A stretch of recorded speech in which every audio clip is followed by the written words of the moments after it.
পূর্বের ভিডিওতে 150 থেকে 200 পর্যন্ত এক্সপ্লেনের পর আমরা এই ভিডিওতে চলে এসেছি বাকি গুরুত্বপূর্ণ বিভিন্ন বোর্ডে বারবার আসা কমন যে এমসিকিউ সেগুলির এক্সপ্লেনেশন পর্বে।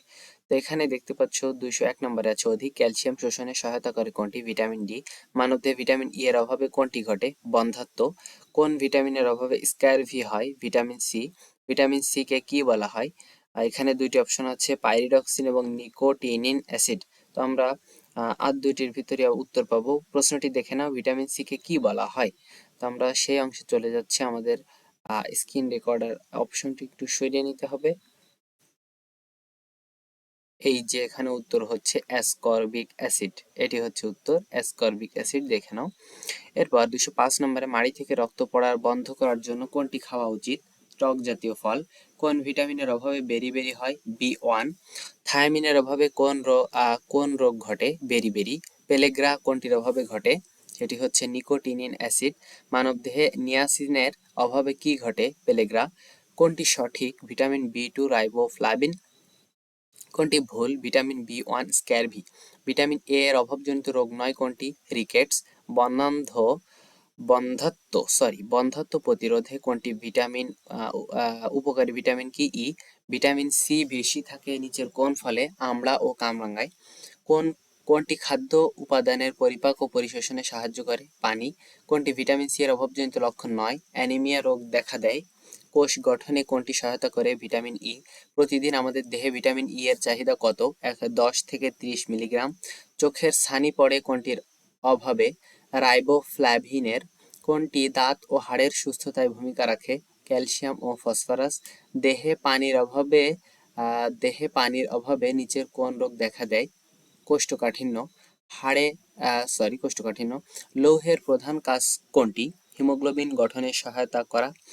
বাড়ন্ত শিশু দেহের প্রত্যহ কত মিলিগ্রাম ক্যালসিয়ামের প্রয়োজন? 500 থেকে 600। ভিটামিন সি এর অভাব পূরণ করতে আমাদের কি প্রয়োজন? প্রতিদিন টক জাতীয় খাদ্য গ্রহণ করা। আমরা 224 নম্বরের পর আমরা 225 নম্বরে চলে যাব। আমাদের এটিকে একটু সরিয়ে নিতে হবে। 225 নম্বরে দেখো, চোখের কর্নিয়ার আলসার রোগটির নাম কি? জেরপ্থ্যালমিয়া। ভিটামিন এ এর অভাবে কোন রোগ হতে পারে? সর্দি কাশি। দেহে অম্ল ক্ষারের সমতা নষ্ট করে কোন রোগ? অ্যাসিডোসিস। শিশুদের সকালের রোদে তেল মাখিয়ে শুইয়ে রাখলে ত্বকে সংশ্লেষিত হয় কোন vitamin? Vitamin D. Vitamin C গ্রহণে নিচের কোন রোগ থেকে রক্ষা পাওয়া যায়? স্ক্যারভি। রহিমন গলগণ্ড ও শাহিদা রক্ত স্বল্পতায় ভুগছে। কিসের অভাবে এরা এসব রোগে ভুগছে? খনিজ লবণ। আমরা প্রতিদিন খনিজ লবণ পাই কোথা থেকে? শাকসবজি ও ফলমূল। একজন প্রাপ্ত বয়স্ক স্ত্রী লোকের দৈনিক কত মিলিগ্রাম লৌহের প্রয়োজন? 28 মিলিগ্রাম। গর্ভবতী মহিলার কত গ্রাম ক্যালসিয়াম প্রয়োজন? 1000 মিলিগ্রাম। ক্যালসিয়ামের অভাবে বয়স্ক মহিলাদের কোন রোগ হয়? অস্টিওম্যালেসিয়া। শরীরের জন্য ক্ষতিকর ইউরিয়া শরীর থেকে নিষ্কৃত হয় কোনটি দ্বারা? মূত্র দ্বারা।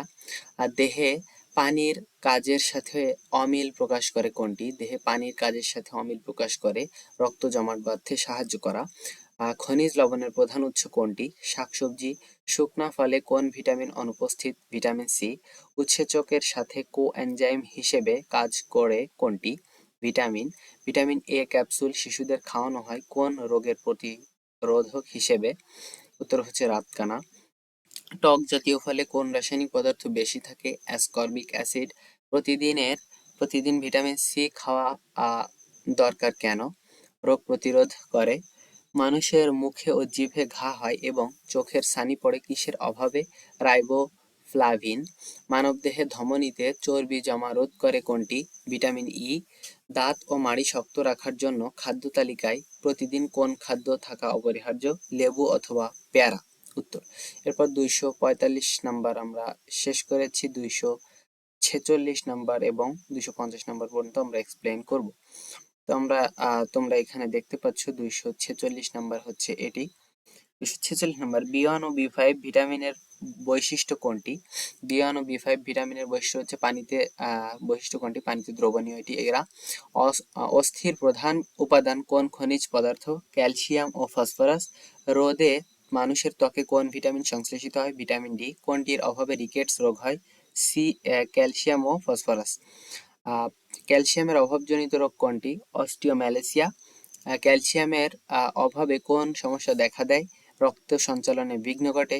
ফসফরাস কোথায় সঞ্চিত থাকে? অস্থি ও যকৃত ও রক্তরস। অস্থি, যকৃত, রক্তরসে। নিউক্লিক অ্যাসিড ও প্রোটিন তৈরিতে কোনটি ভূমিকা রাখে? এটি হচ্ছে ফসফরাস।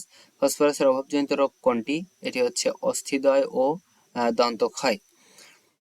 এরপর হচ্ছে 255 নম্বরে, দেহের তাপমাত্রা নিয়ন্ত্রণে রাখতে কি পরিমাণ পানি প্রয়োজন? 2 থেকে 3 লিটার। তো আমরা 50 পর্যন্ত দিতে চেয়েছিলাম, তবে কিছু গুরুত্বপূর্ণ কমান্ডগুলো পেয়ে গেলাম আরও, সেক্ষেত্রে 5টি অ্যাড করে দিলাম। পরবর্তী ভিডিওতে আমরা আরও গুরুত্বপূর্ণ 50টি এমসিকিউ, যেহেতু তোমাদের সময় আছে, কিছুদিন বন্ধ আছে, তো সেক্ষেত্রে তোমরা এগুলি সময় নিয়ে যদি পড়ো, আশা করি পরীক্ষায় অনেক ভালো একটি রেজাল্ট গেইন করতে পারবা, কমন পাবে।